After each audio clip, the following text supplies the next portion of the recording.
네, 연결해서 이야기합니다. 보병공 보금서 12황국에 대해서 이야기하다가 끊겼죠. 그래서 여기에 보면 그리고 갈대아에서는 브라만교가 알려졌습니다. 데라라는 경건한 브라만 신자가 12황국 중에 우르국에 살고 있었습니다. 라고 해서 12황국과에 대해서 말을 했었죠. 그래서 12황국이란 이 하나의 질서에 의해서 하나의 진리에 의해서 펼쳐진 세계, 다스림이 펼쳐지던 세계, 그거를 12황국이라 말했을 것이다. 그리고 이 하나의 성품이랑 어떤 모습을 갖고 있는가? 전체성과 또 그 안에 수많은 존재들의 개체성, 그죠? 전체성이라 이 하나의 의식이죠. 온 우주를 모든 생명들의 모든 존재들을 품고 있는 하나로서, 하나의 의식으로서. 그래서 이게 전체성이다라고 한다면 그 전체성 안에 우주 만물 안에 들어있는 모든 개체들의 다양한 생김새, 다양한 개성, 다양한 색채, 그죠? 다양한 우주 만물들, 이게 바로 하나의 개체성으로서 개체성. 그래서 이 하나의 진리란 전체성과 개체성이 서로 어떻게 되고 있다? 서로 조화롭게 운영되고 있다. 그게 우주의 모습이다. 이 진리의 모습이다. 그래서 이 하늘의 질서다. 그래서 하늘의 질서 그대로 이 물질계에도 역시 그대로 작용되기를 바라는 뜻에서 다스려지는 것이 바로 정치요. 고대 군주제요. 그죠? 성현들의 때다른 이들의 가르침이었다라고 본다면 12한국이란 결국 물질세계란 결국 하늘의 진리 그대로 이 물질세계를 구현해내고 하나의 진리에 의해서 다스려지는, 그죠? 또한 그 안에 살고 있는 우리 인간들 사람들 또한 하나의 의식인 자신의 성품에 의해서 성품대로 살아가고 있는 그런 모습이 펼쳐진 곳, 바로 그게 12황국이었다. 그러면 우리도 이제 현재 우리들도 좀더 지금보다는 좀 더 발달되고 또 한 단계 위에 성숙된 그러한 정치나 정신세계나 정신문명을 가지고 싶다 그러면 아마 이 12황국이라는 이 모티브, 우리 고대 국가, 그죠? 바로 이래 위대한 정신문명이 살아 숨쉬었던 바로 이 12황국을 한번 우리가 찾아가고 그들의 정신에 대해서, 문명에 대해서, 가르침과 교육에 대해서 우리가 하나하나씩 찾아가게 될때 우리는 한 단계 더 업그레이드 되고 좀 더 성숙한 영혼이 되고, 그죠? 우리 세계가 좀 더 진리의 모습대로 살게 되는, 우리의 인간이 좀 더 유익하고 이롭게 되는 그러한 시대가 되지 않을까라고 생각을 해요. 그래서 황국이란 말 그대로 빛날 환이요. 한자를 찾아보면 또 둥글환이다라고 해서 이거는 하나의 성품짜리를 드러내는 언어다. 그래서 지상의 12나라를 이 하나의 진리의 성품대로 다스렸다. 그게 가꿔진 나라가 바로 12황국이다라고 저는 개인적으로 보고 있습니다. 그래서 이 12황국 중에서도 우르국에 살고 있는 바로 데라라는 사람이 브라만 신자다. 경건함. 그죠? 그러면 여기서 보면 또 재밌는 날이 많이 나오죠. 우르국. 어디서 많이 들은 것 같지 않나요? 저는 이 우르국을 보면서 우리 역사 시간에 만났던 신라, 가야, 우르국 이런 이름이 나오죠. 신라 옆에 가야가 있었고 또 가야 옆에 우르국이라는 그런 지역명 같은 것을 저는 들은 것 같아요. 우르국. 그래서 이 우룩을 우루국이라고도 표현할 수 있겠구나라고 생각을 해봤어요. 그래서 제가 예전에도 한 번씩 이야기하지만 유튜브에서 우리나라의 천상열차 분야지도라고 해서 조선시대에 우리의 국보죠. 그래가지고 우리나라는 천문학이 많이 발달된 나라이고, 또한 우리나라 왕조에서는 고대부터 중세부터 우리나라에서는 조선왕조 실록에서 보다시피 우리 월식 일식을 관측하고 거기에 대한 기록이 나와 있는 게 조선왕조에 나와 있다라고 했잖아요. 그래서 우리나라는 천문학이 많이 발달된 나라다라고 저는 봅니다. 그러면 그 천상열차 분야 지도를 보면 그 모습이 어떻게 되냐면 시계하고 똑같다 그랬잖아요. 그래서 시계를 보면 동그래가지고 둥글환이죠. 그죠? 둥그런 모습에 그다음에 1에서 10위까지가 숫자가 다 돼 있고, 그다음에 그 각자의 1에서 10위까지의 지역이 정확하게 균등하게 나눠져 있으며, 또 천상열차 분야지도 보면 그 1에서 10위까지의 그 전체 동군 지역에가 다 그 고대의 나라 이름들이 나와 있어요. 뭐 노나라, 위나라, 뭐 진나라 이런 식으로 해서 우리가 알고 있는 그 옛날 그 나라 이름들이 뺑 둘러서 적혀져 있어요. 그래서 그것만 보더라도 그 천상여자 분야지도만 보더라도 이 12황국이 그대로 드러나 있으며 또 12황국이 어떻게 다스려졌는가라고 본다면 바로 별자리에 그 천상을 그려놓듯이 역시 그 하늘의 뜻이 그대로 어디에 이 지상에도 이 12황국이라는 지상세계에도 그대로 다스려지도록 그러한 염원과 기원이 남아있는 그런 정신 문명이 남아있는 것 그게 바로 12황국이요 천상열차 분야지도요. 저는 봅니다. 그래서 이 천상열차 분야 지도를 연구를 하면 그죠? 옛날 우리가 알지 못하는 12황국에 대한 그런 것을 알 수 있지 않을까. 그래서 그 천상열차 분야 지도에 1에서부터 10위까지의 그 지역에 있는 그 다양한 나라의 이름이 한자로 되어 있는데 그 나라가 바로 12국의 12황국이 아닌가. 라고 저는 생각합니다. 이 12황국들의 나라가 어떻게 다스려졌다? 바로 이 천상의 하나의 진리, 이 의식에 의해서 12나라가 다스려졌다라고 저는 봅니다. 그래서 그 고대의 이 12황국 시대의 정신 문명을 우리가 따라간다 그런 것들 연구를 하면 드러나지 않을까 하는 그런 재미난 그러한 언어가 바로 이 12황국입니다. 그래서 그리고 갈대아에서는 브라만교가 알려졌었습니다. 데라라는 경건한 브라만 신자가 12황국, 12황국 중에 우르국에 살고 있었습니다. 그의 아들은 브라만 신앙에 깊이 귀의하여 데라라는 아들이죠. 브라만 신앙에 깊이 귀의하여 아브라함이라고 불리워질 정도가 되었습니다. 그래서 여기서 보면 아브라함이라고 하잖아요. 아브라함이라고 불리워질 정도다. 그러면 어때요? 이 아브라함이라고 우리가 알고 있는 이 존재의 실제 이름은 아브라함이 아니라는 것이죠. 오히려 아브라함이라는 건 어떻게 보면 그 브라만 신앙에 깊이 귀의해서 깨달음을 얻은 성자, 붓다, 부처님 뭐 이러한 개념이죠. 그죠? 그래서 아브라함이랑 어떻게 보면 그러한 직책을 드러내는 언어이지 않나라는 생각이 들어요. 이 말 그대로 보면 그죠? 데라라는 경건한 브라만 신자가 12황국 중에 우르국에 살고 있었습니다. 그의 아들 데라의 아들은 브라만 신앙에 깊이 귀의하여 아브라함이라고 불리워질 정도가 되었습니다. 그 말은 뭔 말이에요? 아브라함이라는 것이 그 사람의 이름이 아니라 그 사람의 직책이다. 그죠? 깨달은 정도의 그 권위라든가 그 지혜를 드러내는 언어가 아브라함이라는 언어다라고 본다면 저도 이제 좀 전에 이 언어를 보고 이 생각이 들더라고요. 불교에서는 부처님의 경지에 즉 깨달은 성자를 뭐라고 부른다면 아라한이라고 불러요. 아라한. 그래서 아라한과 여기서 말하는 아브라함과 어때요? 발음이 비슷하죠. 그 어원이 서로 같을 수도 있다라고 보죠. 그래서 아브라함이라는 게 한 사람의 이름이 아니라 그 사람의 성직자의 신분, 깨달은 정도의 그런 권한, 성자 뭐 이런 의미로서 아브라함이다라고 본다면 불교에서 깨달은 사람을 아라한이다라고 부르듯이 여기서는 아브라함이다라고 하면 아브라함, 아라한 서로 어원이 느낌이 발음이 서로 비슷하다라는 걸 알 수가 있는 것이죠. 그래서 아브라함이란 뭐다? 사람 이름이라기보다는 깨달은 일을 나타내는 그런 언어다라고 뭐 부처님이라든가 성자라든가 뭐 이런 아라한이라든가 그런 언어로 볼 수 있지 않나라고 생각이 들더라고요. 그의 아들은 브라만 신앙에 깊이 귀의하여 아브라함이라고 불려질 정도가 되었습니다. 불리워질 정도가 되었다는 게 그 정도의 수준이다 이 말인 것이죠. 이 아브라함이라는 단어는. 그리하여 그는 나중에 따로 독립하여 히브리 민족의 조상이 되었습니다. 그래요. 그래서 아브라함 그러면은 히브리 민족의 조상이다라고 우리가 또 알잖아요. 근데 아브라함이란 이름이 아니다. 오히려 데라라는 브라만 신자의 아들이다. 뭐 그의 지식이 지혜가 아브라함이라는 수준에 올랐다. 깨달은 성자다 이렇게 표현할 수 있다. 그 한편 데라는 바로 아브라함이라는 직함을 얻게 된 바로 그 사람의 부모죠. 아버지죠. 한편 데라는 그의 아내와 자식들과 양떼와 우마들을 거느리고 서방의 하란으로 옮겨서 살다가 세상을 떠났습니다. 그곳에서 아브라함은 그의 친족들과 함께 양떼와 우마를 거느리고 더욱 서쪽을 향해 길을 떠났습니다. 그리하여 그는 가나안의 땅에 있는 모래의 상수리 나무의 앞에 도착하여 천막을 치고 살았습니다. 그래요. 그러면은 아브라함이라는 이 존재가 처음에는 어디서부터 시작됐다? 바로 여기서 시작됐다고 이야기하잖아요. 힌두교의 성지. 그죠?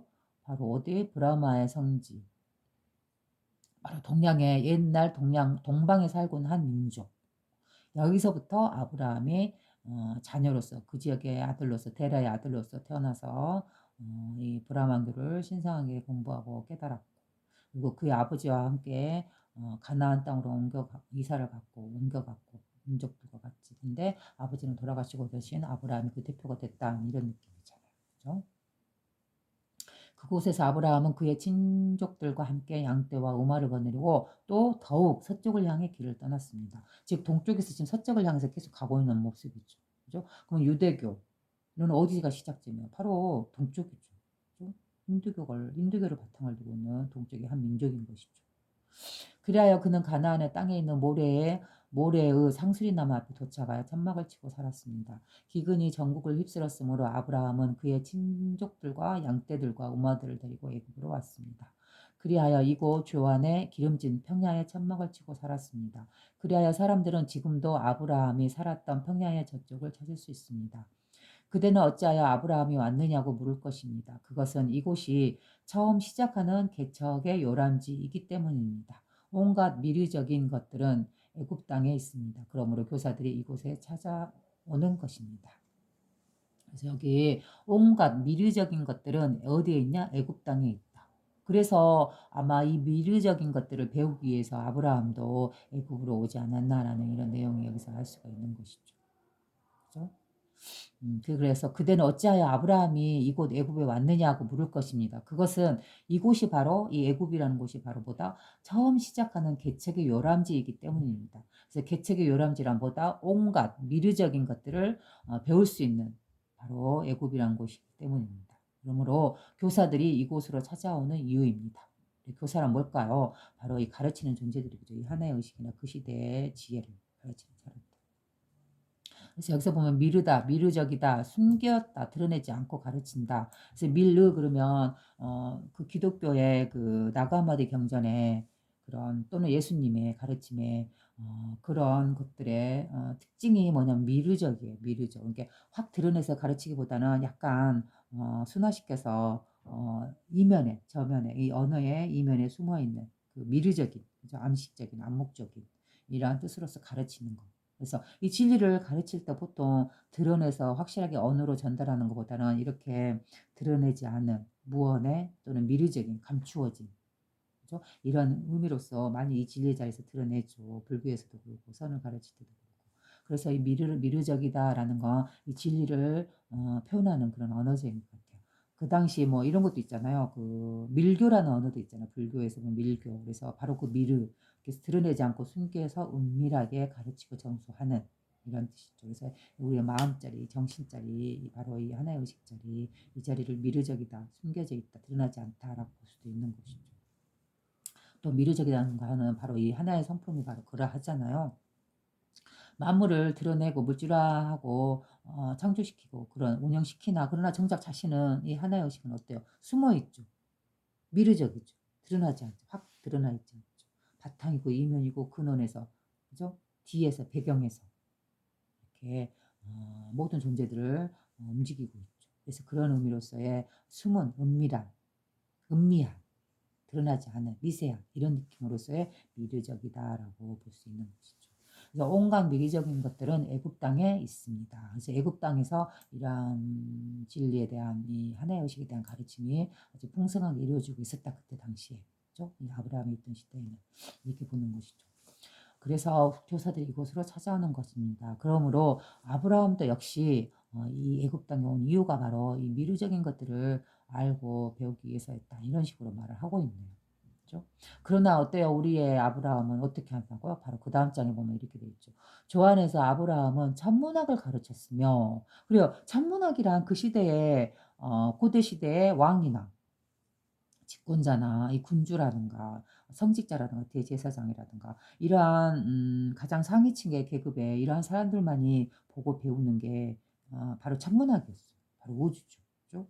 그래서 천상 그 대표가 바로 대표적인 것이 바로 조선시대의 유물인 천상여자 분야지도죠. 이 천문 하늘을 그대로 드러내는 것이기 때문에 그래서 오히려 아브라함이라는 존재 즉 그 동방의 한 민족 그죠? 브라만교를 알고 또 그 유일신 브라우마를 믿었던 그러한 존재, 그러한 존재가 바로 그러한 성지까지, 그러한 수준까지 올라간 존재를 직함을 붙여서 아브라함이라는 직함을 붙였다. 보는 것이죠. 그래서 그 조안에서 아브라함은 오히려 가르치는 입장이었대요. 그것도 다른 것도 아닌 천문학. 그죠? 뛰어난 지식 수준을 가지고 있고 지혜를 가졌다라고 보는 것이죠. 즉 아브라함이라고 불리울만 했다라는 것처럼, 즉 깨달은 부처라고 불리울만 했다라고 말하는 것처럼. 그래서 조안에서 아브라함은 천문학을 가르쳤으며 그곳에서의 성전에서는 성현의 지혜를 배웠습니다. 그래요. 그 애굽이라는 곳에서의 성전에서는 성현의 지혜를 가르치고 배웠다. 또한 천문학을 가르치고 배웠다. 그리하여 배워야 할 것을 모두 배운 뒤에 그의 친족들과 더불어 양떼들과 우마들을 거느리고 다시 가나안으로 돌아와 마므레의 평야에 천막을 치고 그의 만년을 보냈습니다. 늙은 노후의 생활을 보냈다. 그리고 그의 일생과 그의 자손 이스라엘 민족에 대한 기록은 유대요 성전에 훌륭히 보존되어 있습니다. 페르시아에서도 바로 브라마는 뭐예요? 힌두교의 그 창조신이죠. 근원지. 바로 이 하나의 의식을 드러내는 힌두교에서 브라마라고 부른다 했죠. 그래서 페르시아에서도 브라마는 널리 알려져 있어 깊은 신앙의 대상으로 경외시 되었다. 존경했다 뭐 이런 뜻이죠. 사람들은 그를 유일의 하나님, 온갖 존재하는 만물의 원인 없는 대원인이라 보고 저 멀리 동방 사람들에게 길도자에서 도가 그러하듯이 그들도 신성시하였습니다. 그래 여기서 보면 어때요? 동양과 서양이 서로 동양에서는 도라 하고 멀리 동방 사람들에게서는 도라고 표현하고 이 하나의 의식을, 또 이쪽 서방 쪽에서는 뭐라고 표현했다? 그를 유일의 하나님이다. 그죠? 이 도자리를 유일의 순수한 청정한 유일의 순수한 하나의 의식의 하나님이다. 그것이 바로 뭐다? 도다. 동방에서는. 서양에서는 하나님이라고 표현하고. 그죠? 여기서 이렇게 서로 뭐 더 여러 종교를 비교해서 하나의 진리를 드러내고 있다고 말할 것도 없이, 내가 더 말할 것도 없이 바로 이 보병군 보공서에서도 바로 이렇게 말하고 있잖아요. 그죠? 똑같이 말하고 있죠. 사람들은 그를 유일의 하나님 브라마라는 존재, 그죠? 그다음에 온갖 존재하는 만물의 원인 없는 대원인이라고 보고, 또한 저 멀리 동방 사람들에게 도가 그러하듯이 그들도 또한 신성시하였다. 결국 동방이든 서방이든 이 자리에 대해서, 이 하나의 의식에 대해서 드러내는 언어는 다양하지만 브라마, 뭐 유일의 하나님 이렇게 다양한 언어로 그 나라마다 지역마다 표현하나, 그러나 그 단어의 이면에는 결국 이 하나의 의식, 우리의 성품짜리 하나를 표현하는 것이다. 다르지 않다. 같은 것이다.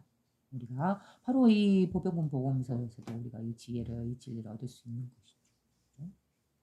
사람들은 평화롭게 살았으면, 여기서 보면 이 하나의 의식에 대한 성품이 어떠한가, 도의 모습이 어떠한가라고 여기 또 여기 표현이 잘 나와 있잖아요. 그죠? 온갖 존재하는 만물의 원인 없는 대원인이다. 그죠?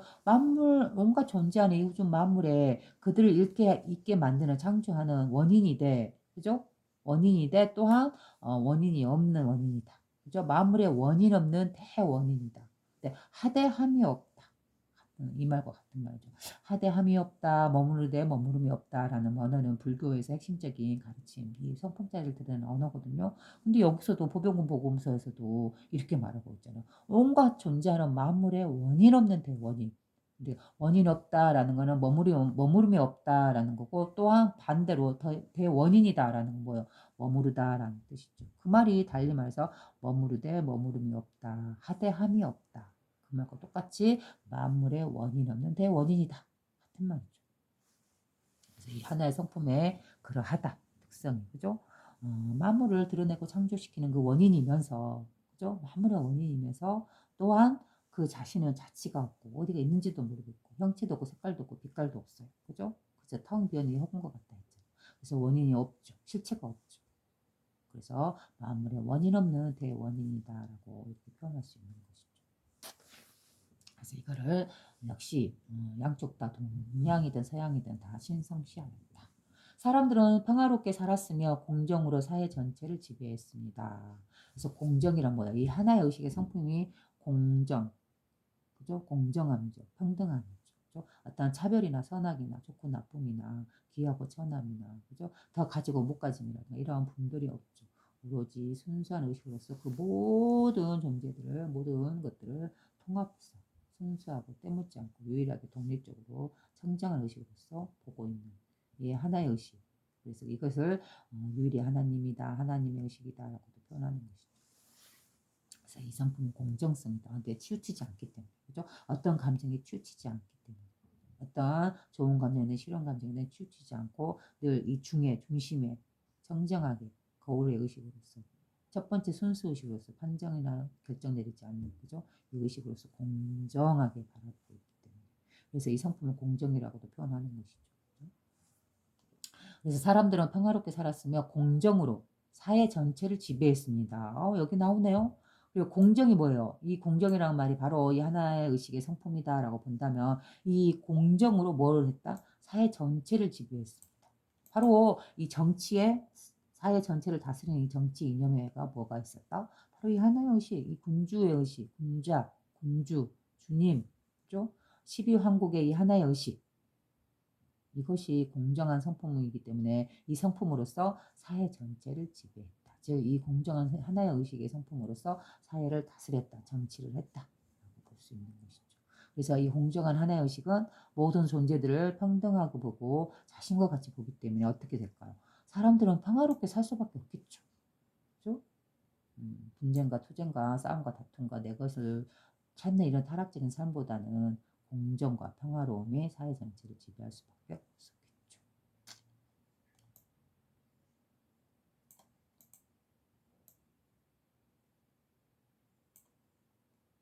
그래서 아주 좋은 말이라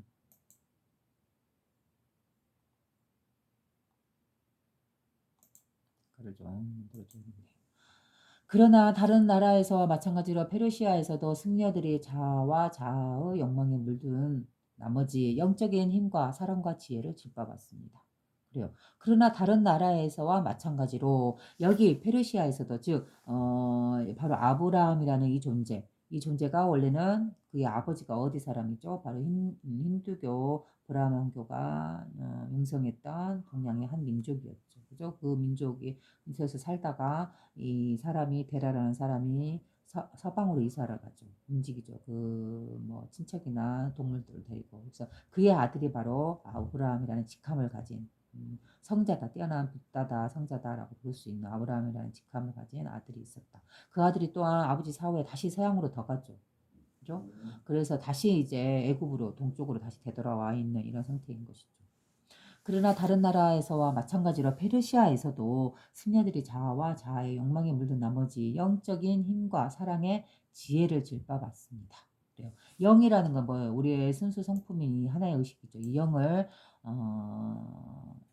영적인 힘과 사랑과 지혜를 질바봐 버렸대요. 짓밟아 버렸다. 왜? 욕망에 물든 나머지. 6가지 감각의 타락에 빠져서 더 부풀리고 더 욕심을 위한 즐거움을 맛보려 하고, 그죠? 쾌락적이라든가 물질욕이라든가 소유욕이라든가 이런 것들에 빠져버린 상태였던 것이죠. 그래서 그러한 것들이 결국은 영적인 힘과 사랑과 지혜를 짓밟게 되었다. 종교는 갈수록 부패하여 날짐승, 들짐승, 파충류 같은 것이 신으로 따로의 숭배의 대상이 되었다. 바로 기독교에서 말하는 그 유일신이 아닌 또 다른 것을 믿는 것은 우상숭배다라고 하잖아요. 그 우상숭배의 대상들이 뭐다? 바로 종교는 갈수록 부패하여서 날짐승을 숭배하고 들짐승을 숭배하고 파충류 같은 것이 신이 되어서 신으로서 따로의 숭배의 대상이 되었다. 그래서 여기서 기독교에서 강조하는 유일신이란 뭐예요? 오직 하나의 신. 뭐예요? 이 하나의 의식이죠. 우리 성품처럼. 이거를 유일신이다라고 표현한 것이죠. 어떤 신적인 존재가 따로 있는 게 아니죠. 그죠?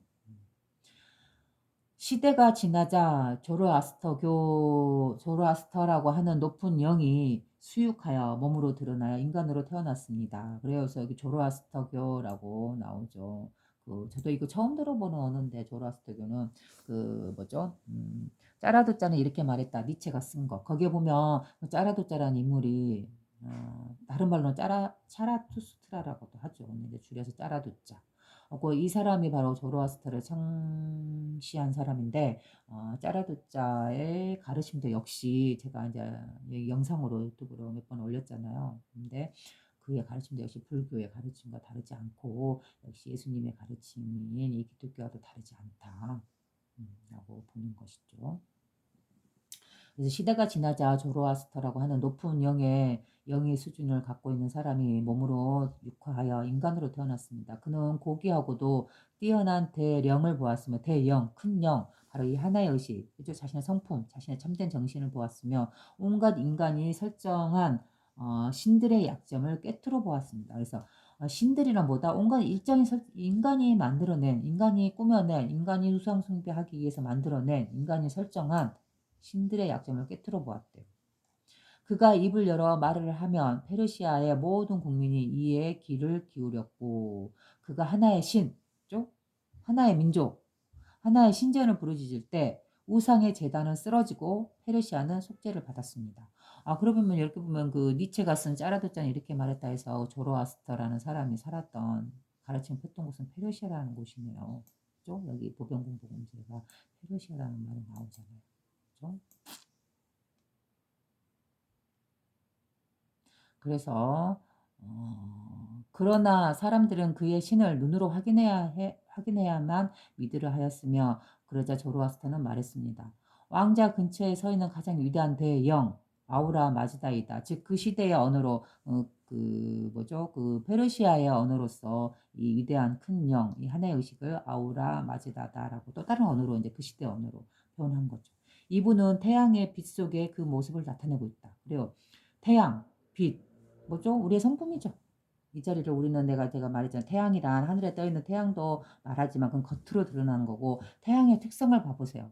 태양의 성품, 그 빛의 성품을. 그죠? 태양은 빛을 내보내죠. 그 빛으로 인해서 우리 생명의 모든 생명들이 존재하고 숨쉬고 살아가죠. 그죠? 근데 태양이 없다면 우주가 죽은 그 자체죠. 그러나 이 태양이 있기 때문에 모든 생명이 살아나고 숨쉬고 있는 것이죠. 그래서 그 모든 생명들의 어머니이자 아버지 뭐예요? 태양이죠.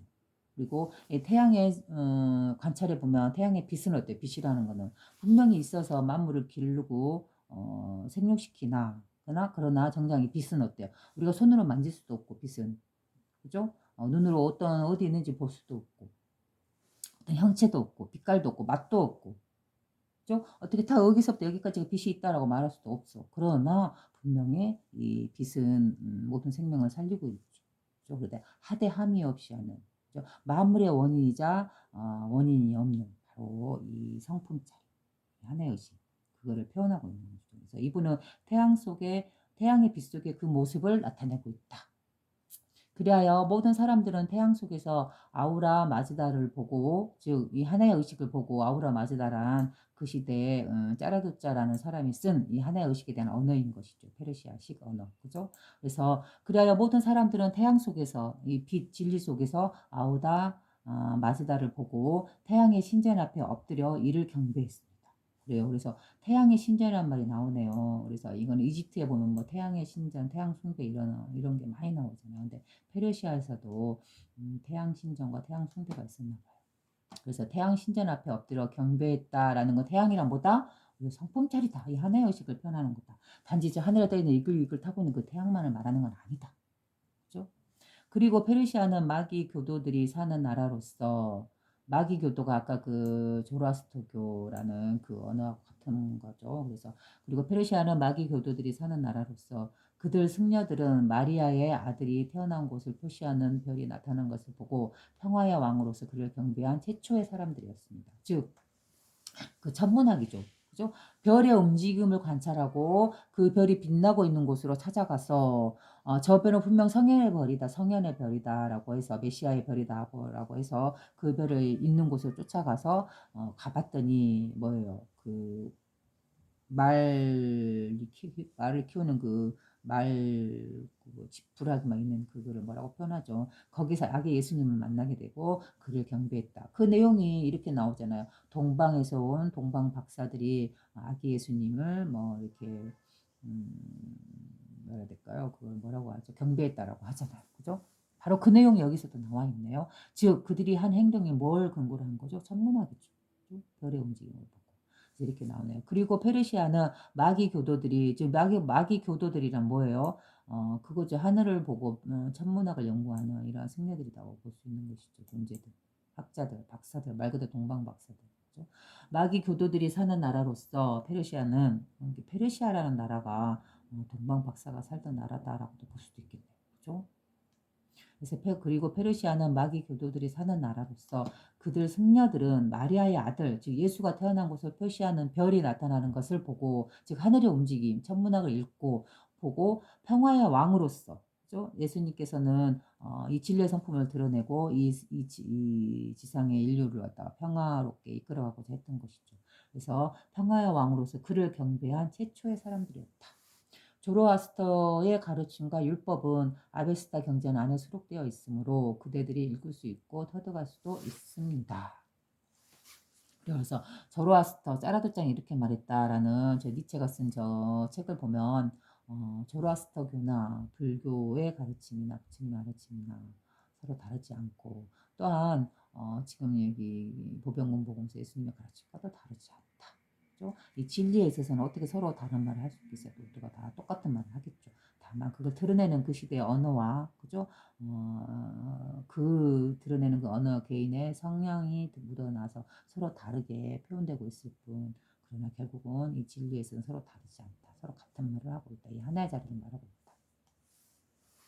그러나 그대들은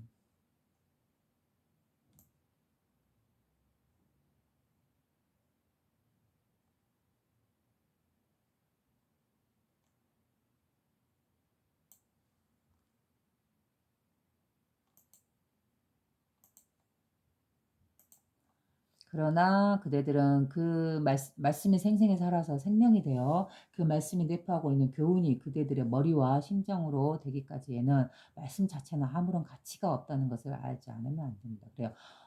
이 말을 많이 이렇게 표현하잖아요. 달을 가리키는 손가락을 보지 마라. 달을 봐라. 그죠? 손가락은 뭐예요? 경전이죠. 말씀이죠. 가르침이죠. 이걸 보지 마라. 결국 이 말씀이 경전이 말하고 있는 것이 무엇을 말하고 있냐. 이 진리 성품이 하나의 의식을 말하고 있지 않냐. 바로 이 말이죠. 그 말이. 그래서 그러나 그대들은 말씀이 생생히 살아서 생명이 되어 그 말씀이 내포하고 있는 교훈이 그대들의 머리와 심장으로 되기까지에는 말씀 자체는 아무런 가치가 없다. 그러니까 이 말 자체, 말씀 자체는 아무런 가치가 없다는 것을 알지 않으면 안 된다. 이 말이 뭔 말이에요? 그 불교에서는 선의 정신에서 보면 뭐예요? 팔만대장경, 부처님이 가르치는 8만 가지 그 경전 말씀이 기록되어 있는 8만 대장 경전도 한낱 쓸모없다라고 말하는 이유가 바로 여기서도 똑같이 말하고 있잖아요. 말씀 자체는 아무런 가치가 없다는 것을 알지 않으면 안 된다. 같은 말이죠, 이 말이. 왜? 말씀 자체는 진리가 없다. 손가락 자체는 진리가 없다. 달을 봐야 된다는 것이죠. 결국 이 말씀을 깨고 말씀이 드러내는 이면에 드러나지 않는 이 보이지 않는 이 실체, 그죠? 이거를 봐야 된다는 것이죠. 진리는 하나입니다. 그리고 여기는 말하죠. 진리는 뭐다? 하나다, 하나. 하나는 뭐예요? 이 하나의 의식을 말하는 것이죠. 그죠? 이 하나의 의식에 의해서 모든 존재들이 서로 연결되어 있는 한 몸으로서 드러나 있는 하나의 생명체로 드러나 존재하고 있는 우주 만물이, 그죠? 그 안에 우리 개체들도, 우리 인간들도 모두가 다 들어가서 개체로 살고 있으나 다양한 지역에서 다양한 모습으로, 심지어 이 지구가 아닌 또 다른 해외 아닌 세계의 다양한 행성들 안에는 또 다른 우주의 또 다른 존재들이